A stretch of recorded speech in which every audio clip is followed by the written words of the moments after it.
Bismillahirrahmanirrahim.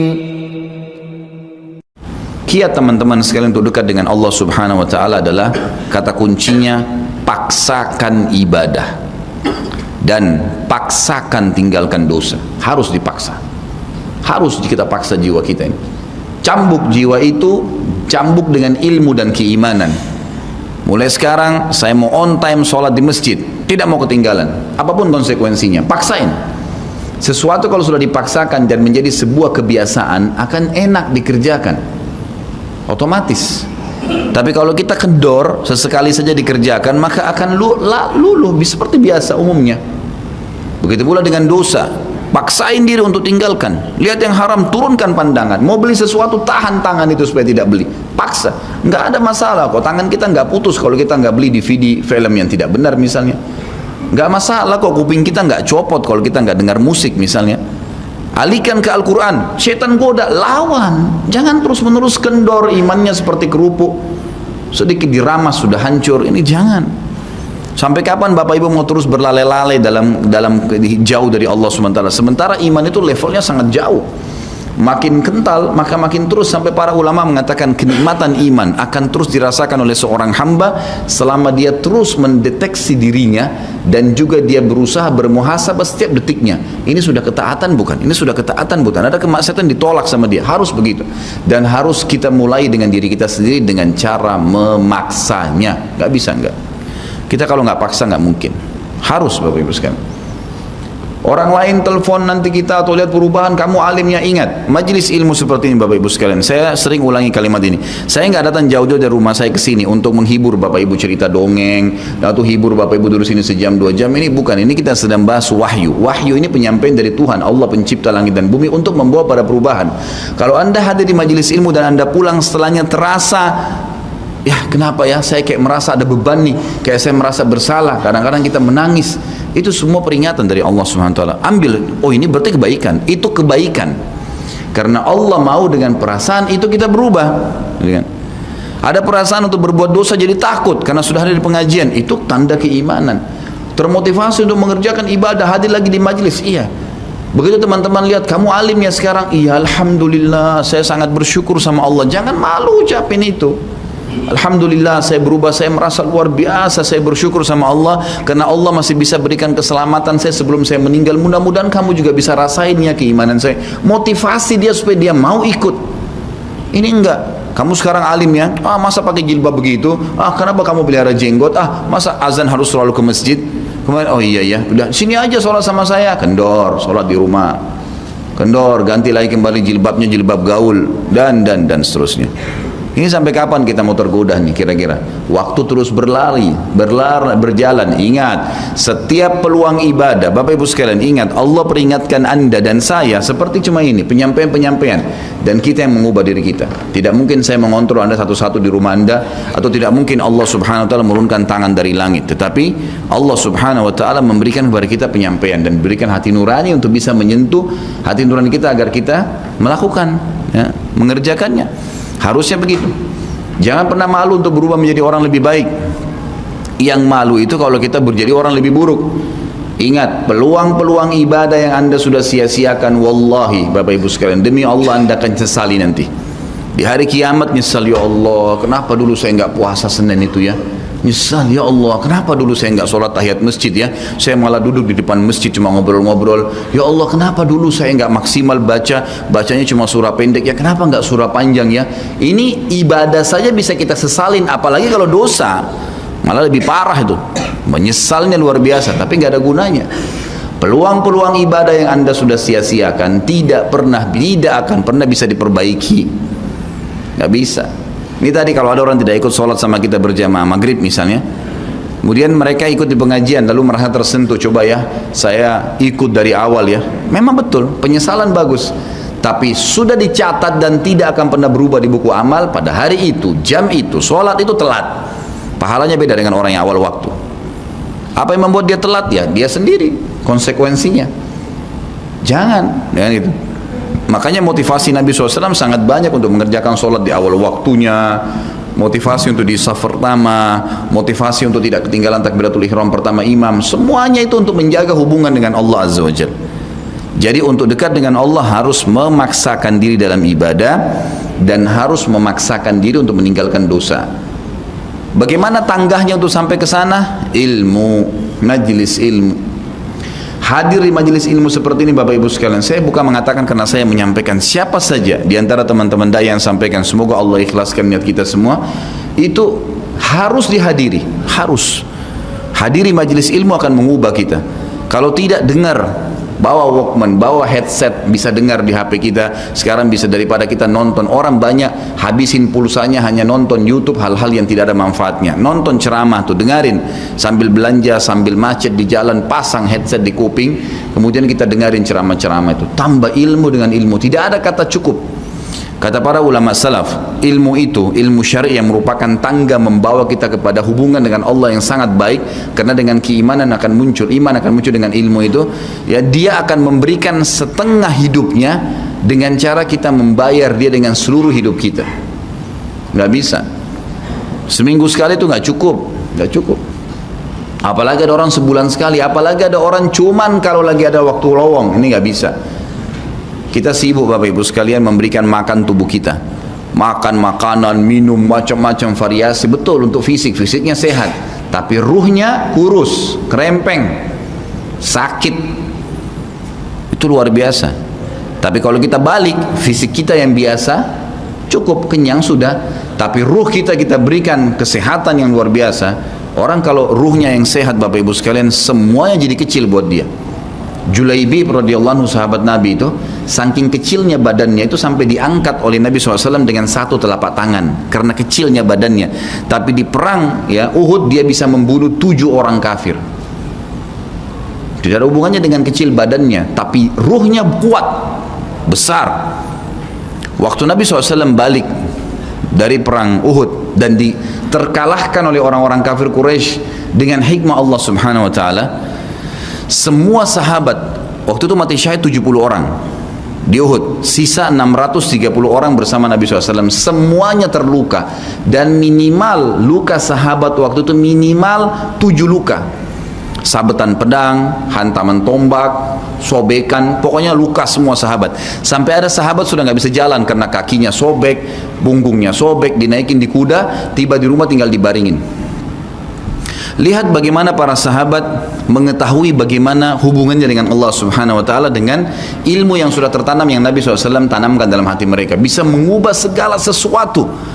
Subhanallah, tiba pulang menjelang maghrib ke kota Madinah, istirahatlah para sahabat ini, mereka lagi obatin obat luka mereka. Nabi SAW dapat wahyu menyuruh Nabi SAW dan para sahabat keluar mengejar Quraisy. Quraisy ini jumlahnya waktu itu ya 1.000 orang. Maaf, 3.000 orang pasukan Quraisy, yang terbunuh cuma sekian belas saja mereka. Dan mereka sudah merasa bangga dan pulang ke kota Madinah, pulang meninggalkan Madinah, karena Uhud itu dekat Madinah. Kemudian mereka bangga dengan itu. Keesokan paginya habis sholat subuh, kata Nabi SAW, wahai sahabat-sahabatku, Allah Azza wa Jalla memerintahkan kita untuk mengejar Quraisy. Maka pulanglah masing-masing kalian di suku kalian, lalu motivasi siapapun yang ikut kemarin di Uhud, semua, mau sakit, mau enggak, mau luka, mau enggak, tapi ini luka semua nih, minimal punya 7 luka ya. Kita kadang-kadang mungkin kuku kita kecabut aja sudah susah ke masjid, ini sabetan pedang, sobek, rusak semua tubuh mereka. Dikatakan dalam riwayat sampai para sahabat ada yang tidak bisa ngomong karena sudah kesakitan yang luar biasa. Kata Nabi SAW, semua yang ikut di Uhud kemarin keluar lagi. 630 orang semua harus keluar. Bagaimana caranya? Pokoknya ngumpul keluar, perintah Allah. Coba bayangin, kita kadang-kadang habis olahraga saja capek, diajak keluar sama istri atau diajak keluar sama suami, kita sudah nggak mau keluar. Capek biasa olahraga, atau mungkin penat, capek duduk di kantor mau istirahat. Ini habis perang, badannya disabet-sabet, diajak berperang lagi nih. Apa yang terjadi teman-teman sekalian? Pulanglah pimpinan-pimpinan suku sahabat ini, dimulai dengan Sa'ad bin Mu'adz radhiyallahu anhu, sahabat Nabi yang mulia, luar biasa ini. Orang ini pada saat meninggal, kata Nabi SAW, goncang arsy Allah dengan meninggalnya Sa'ad. Saat pulang ke kaumnya lalu berkata, wahai kaumku, sesungguhnya Nabi SAW menyuruh kalian untuk kembali menyerang Quraisy. Pada saat itu mereka lagi ngumpul saling ngobatin luka, dan di depan mereka yang saling ngobatin luka itu adalah Usaid bin Khudair, sahabat Nabi yang mulia. Ini sahabat Nabi yang satu dari Aus ini, kalau membaca Al-Quran malaikat turun dari langit dengerin bacaannya, luar biasa. Lagi ngobatin lukanya sambil dia berkata waktu dikatakan Nabi SAW menyuruh kalian mengejar Quraisy, kata Usaid bin Khudair lagi ngobatin lukanya, sami'na wa ata'na, kami dengar dan kami patuh, ditinggalin lukanya. Lalu seluruh suku itu saling nopang satu sama yang lain mendatangi masjid Nabi SAW untuk ikut berperang lagi. Nggak ada satupun yang tinggal. Ada yang luar biasa, saya terus terang nangis untuk dengar kisah itu, luar biasa. Dua orang anak muda Ansar, saya setiap kenang kisah ini selalu nangis, nggak bisa tahan karena luar biasa. Anak dua orang ini belasan tahun umurnya, dan dua-duanya nggak bisa jalan, Bapak Ibu sekalian, nggak bisa jalan.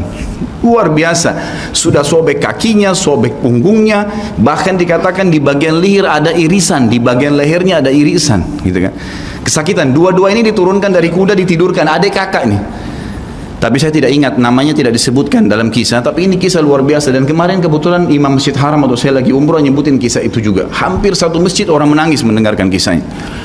Dia mengatakan waktu sampai ke telinga adik kakak ini, umurnya belasan tahun ya, di bawah 20 tahun, kalau Nabi SAW memanggil seluruh yang hadir di Uhud untuk kembali berperang. Ini mereka nggak bisa jalan nih. Si kakak bilang sama adiknya, kita nggak bisa tinggal di sini nih. Rasulullah SAW sudah memanggil kita untuk menjawab panggilan Allah. Kata adiknya, bagaimana caranya kita merangkak? Bagaimana caranya kita ke sana? Nggak ada yang bisa nopang. Ini berdua lagi sakit. Mereka cuma tinggal sama ibunya. Lalu berkata si kakak, sekali saya seret kamu, sekali kamu seret saya. Mereka saling seret satu sama yang lain, Bapak Ibu sekalian, sampai di hadapan masjid Nabi SAW. Lihat bagaimana iman mereka kepada Allah Subhanahu Wa Taala, luar biasa, gitu ya. Dan ini tidak bisa kecuali kalau dipaksakan. Kalau tidak dipaksakan nggak bisa. Semoga Allah Subhanahu Wa Taala jadikan kita orang yang selalu memaksakan diri untuk ibadah. Karena kalau tidak, kita nggak paksakan, kita akan mati dalam keadaan konyol dan menyesal, karena tingkatan-tingkatan di surga akan hilang, percuma, gitu. Baik, saya bacakan pasal kedua. Adab terhadap Allah Subhanahu Wa Taala. Seorang muslim hendaknya melihat segala sesuatu yang telah diberikan Allah kepadanya dengan tiada terhingga, yakni berupa kenikmatan yang tak terhitung. Terlindungnya dia pada saat menempel di dalam rahim ibunya, ketika berupa nutfah atau air mani, menentukan perjalanan hidupnya hingga hari bertemu dengan Rabbnya Allah Azza wa Jal. Hendaknya ia bersyukur kepada Allah atas nikmat itu dengan lisannya, yakni memuji dan menyanjung Allah secara semestinya. Juga bersyukur kepada Allah dengan anggota badan, dengan cara menggunakannya di dalam ketaatan kepada Allah Subhanahu wa Ta'ala. Karena mengingkari nikmat, tidak mengakui kelebihan yang diberikan Allah, mengingkarinya beserta kebaikannya, bukanlah termasuk adab kepada Allah. Sebagaimana Allah berfirman dalam surah An-Nahl ayat 53, A'udzubillahi minasyaitonirrajim. Wa ma bikum min ni'matin faminallah. Dan apa saja nikmat yang ada padamu, maka itu dari Allah datangnya. Dalam surah An-Nahl ayat 18 Allah berfirman, A'udzubillahi minasyaitonirrajim, wa in ta'uddu ni'matallahi la tuhsuha. Dan jika kalian menghitung-hitung nikmat Allah, maka kalian tidak akan mampu untuk menghitungnya. Begitu banyak nikmatnya Allah, Bapak Ibu sekalian. Kita berbuat maksiat, pelanggaran-pelanggaran, tapi Allah masih bisa memberikan kita oksigen gratis, cahaya masih bisa ditangkap oleh mata kita, telinga kita masih bisa menangkap suara sehingga mengetahui apa yang diinginkan oleh kita. Setelah bertahun-tahun berbuat dosa, dengan taubat kepada Allah, Allah bisa ampuni. Itu luar biasa. Nikmat Allah tidak bisa terhitung. Rugilah orang-orang yang tidak menyembah Allah Subhanahu wa Ta'ala.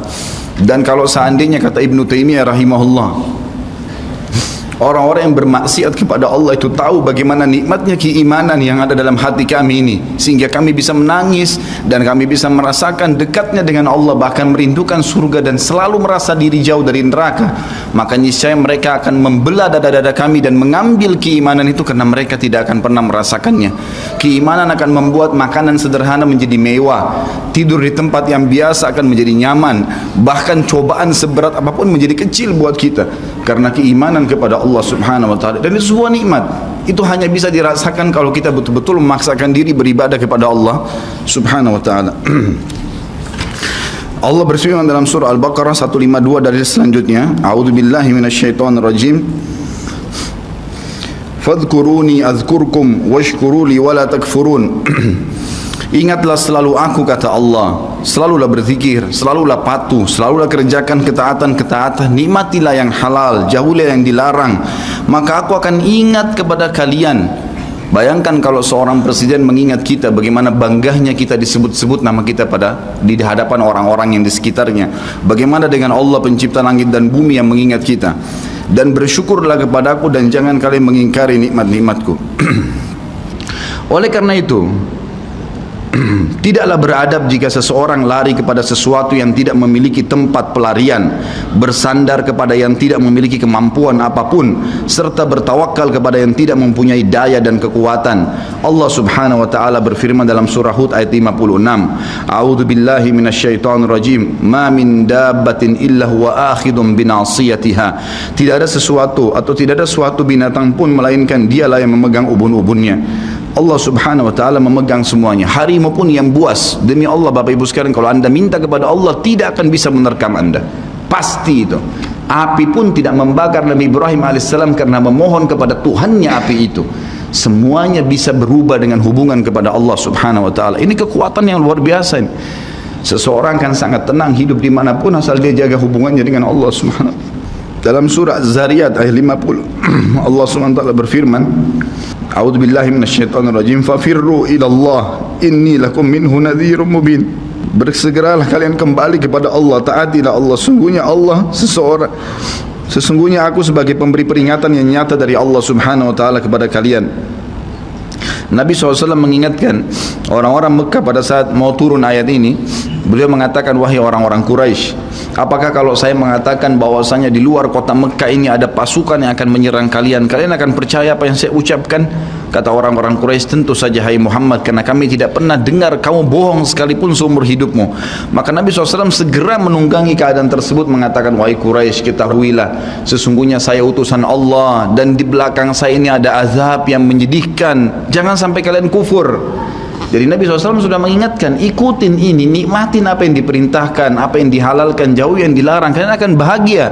Hanya itu saja perintah dari Allah Subhanahu wa taala. Nabi SAW sudah mengingatkan orang-orang Quraisy dan juga jadi pelajaran buat kita.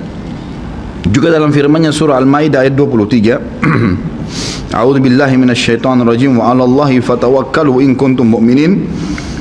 Dan hanya kepada Allah lah kalian harus bertawakal, mengembalikan semua urusan jika kalian benar-benar orang yang beriman. Sisi yang lain, seorang muslim juga harus melihat kepada kelemah lembutan Allah Subhanahu wa taala kepadanya di dalam setiap urusannya, melihat kepada kasih sayang Allah kepada dirinya dan seluruh makhluknya, lalu berkeinginan kuat untuk mendapatkan tambahan kelembutan dan kasih sayang itu, sehingga dirinya akan selalu merendahkan diri kepada Allah dengan kerendahan yang murni dan dengan doa, bertawassul kepadanya dengan perkataan yang baik dan amal soleh. Kalau kita lagi makan, syukuri alhamdulillah. Dan ingat teman-teman sekalian, saya pernah jelaskan juga, hati-hati dengan hukum syamata namanya. Syamata itu merendahkan orang lain. Kalau ada sesuatu yang tidak ada pada kita teman-teman sekalian, syukurlah kepada Allah Subhanahu wa taala. Jangan pernah sampai menghina orang lain, karena Allah meninggikan derajat kita justru dengan kita bersyukur. Kata Nabi SAW, kalau kalian lihat aib pada diri seseorang, ucapkanlah alhamdulillahilladzi afani mimma ibtala bihi wa faddalani ala katsiri mimma khalaqa tafdila. Segala puji bagi Allah yang telah menyelamatkan saya dari apa yang dicobakan kepada orang ini dan mendahulukan saya dengan kelebihan yang banyak dari makhluk-makhluk yang lain. Kita harus seperti itu, jangan syamata. Kata Umar radhiyallahu anhu, apa itu syamata seperti ini? Umar bin Khattab berkata, aku khawatir kalau ada seorang wanita hamil lewat di depanku karena perutnya besar, lalu aku berkata dalam diriku, kenapa ya perutnya seperti itu? Maka Allah menghukumku dengan membuatku hamil, sampai begitu mereka mengatakan. Dan berhati-hati sekali dengan kelemah lembutan Allah Subhanahu wa taala. Allah lah yang telah membuat binatang yang ada binatang yang indah bulunya, yang yang bagus tampangnya, dan ada Allah juga ciptakan buruk di mata manusia untuk menunjukkan keajaiban dan kemahakuasaannya Allah. Ada ikan yang indah untuk dilihat, ada ikan yang seperti batu buruk. Kita cuma mengatakan subhanallah yang telah menciptakan yang baik dan buruk, subhanallah yang telah menciptakan yang sehat dan sakit, subhanallah yang telah menciptakan yang putih dan hitam, subhanallah dan subhanallah. Bukan justru kita menghina teman-teman sekalian. Kalau ada sesuatu yang menimpa orang lain yang tidak ada pada kita, syukurilah nikmat Allah subhanahu wa ta'ala, dan jangan sampai kita merendahkan orang lain. Ini semua merupakan adab, kata beliau, terhadap Allah yang menguasainya. Maka bukanlah orang yang beradab orang yang berputus asa dari mencari tambahan rahmatnya yang luas, meliputi segala sesuatu, berputus asa dari kebaikan Allah yang tak terhingga, yang mencakup seluruh alam semesta ini, serta kelembutannya yang tercurah untuk segenap makhluk. Allah subhanahu wa ta'ala berfirman di dalam A'raf 156, A'udzu billahi minasyaitonir rajim, wa rahmati wasi'at kulla syai', dan rahmatku meliputi segala sesuatu. Kata ulama tafsir, hewan pun kalau yang buas kemudian dia menerkam mangsanya lalu dia meminta maaf kepada Allah, maka rahmatnya Allah akan meliputinya. Seseorang membunuh orang lain pun, sebagaimana masuk dalam sebuah hadis, Allah tertawa melihat dua orang yang saling membunuh, kemudian dua-duanya masuk surga. Lalu para sahabat bertanya, ya Rasulullah, bagaimana ceritanya dua orang itu? Kata Nabi SAW, yang satunya mukmin, yang satu kafir. Lalu kemudian si kafir membunuh si mukmin di kancah peperangan, mati syahidlah si mukmin tadi. Berjalan waktu, si kafir mendapatkan hidayah, akhirnya juga masuk Islam, dan dia berperang lalu dibunuh oleh orang kafir yang lain. Orang mukmin yang pertama terbunuh dengan orang kafir yang akhirnya masuk Islam juga terbunuh di kancah peperangan, dua-duanya masuk surga, dan Allah menyambutnya dengan rahmatnya. Allah tersenyum dan tertawa dengan dua orang ini. Jadi dengan kemahalembutannya Allah subhanahu wa ta'ala. Dalam surah Asy-Syura ayat 19 dikatakan juga, a'udzubillahi minasyaitonir rajim, Allahu latifun bi'ibadi. Allah itu maha lembut terhadap hamba-hambanya. Makanya dalam hadis yang lain dikatakan, ma nazala linu fi syai'in illa zana. Tidak ada sesuatu dikemasi dengan kelemah lembutan kecuali akan menghiasinya. Dikatakan Allah latif, Allah itu lembut, yuhibbul lutf, dia suka dengan kelemah lembutan, gitu kan. Wa ma nuzi'a min syai'in illa syana. Tidak ada sesuatu diangkat darinya kelemah lembutan kecuali akan merusaknya. Tidak ada manfaatnya mencak-mencak, marah-marah tuh, emosi, habisin waktu-waktu, kecuali dalam pelanggaran agama saja. Tapi kalau bukan pelanggaran agama, maka jangan, tidak perlu semua. Dikatakan dalam hadis Bukhari, Nabi SAW kalau berhubungan dengan hak beliau urusan dunia, semuanya ditoleransi. Tapi kalau sudah berhubungan dengan hak Allah subhanahu wa ta'ala, barulah beliau tegas. Ya, ini sifat Nabi Muhammad SAW. Kita baca dua ayat lagi baru kita tutup. Sudah masuk waktu? Surah Yusuf ayat 87, A'udzu billahi minasyaitonir rajim, la tai'asu mir rauhillah. Janganlah kalian putus asa dari rahmat Allah. Sebagaimana hadis tentang orang yang membunuh 99 jiwa, kemudian dia datang kepada seseorang abid, orang ibadah tapi tidak punya ilmu. Apakah Allah masih akan ampuni saya? Dia mengatakan tidak mungkin. Kamu membunuh 99 jiwa. Lalu kemudian dia membunuh orang itu, kata Nabi SAW, digenapkan 100. Kemudian dia menemui seorang yang alim, lalu dia bertanya, apakah Allah masih ampuni saya dengan 100 orang yang sudah saya bunuh? Maka kata Nabi, kata orang tersebut, tentu saja Allah rahmatnya telah meliputi segala satunya, Allah akan terima taubat. Maka dia bertaubat. Pada saat dia bertaubat orang tersebut kepada Allah SWT, lalu dia mau pulang setelah bertaubat, lalu dia meninggal tengah jalan. Kata Nabi SAW, Allah mengutus dua malaikat, satu malaikat rahmah, satu malaikat azab. Malaikat rahmah akan membawa ruhnya yang memperlihatkan taman dari taman surga, dan malaikat azab memperlihatkan lubang dari lubang neraka. Maka datanglah malaikat yang ketiga menghakimi di antara keduanya, lalu kemudian malaikat ini mengatakan, yang datang ketiga yang menghakimi dua malaikat yang sedang memperebutkan orang yang tadi baru taubat ini, ukurlah jejak kakinya. Maka diukur, ternyata jalan menuju ke tempat taubatnya itu lebih satu jengkal kaki, ya, satu jengkal kaki saja. Maka dengan itu Allah masukkan dia ke dalam surga. 100 jiwa sudah dibunuh, teman-teman sekalian. Ini bukan main-main, dosa yang sangat besar, tapi rahmat Allah sangat luas. Az-Zumar ayat 53 kata Allah subhanahu wa ta'ala juga, A'udzu billahi minasyaitonir rajim, wa la taqnatu min rahmatillah. Jangan pernah putus asa dari rahmat Allah subhanahu wa ta'ala. Paragraf terakhir yang saya bacakan, nanti insya Allah kita lanjutkan setelah sholat ba'diyah isya. Seorang muslim harus melihat bagaimana dahsyatnya siksaan Rabbnya. Allah SWT maha lembut, tapi jangan lupa Allah azabnya sangat pedih.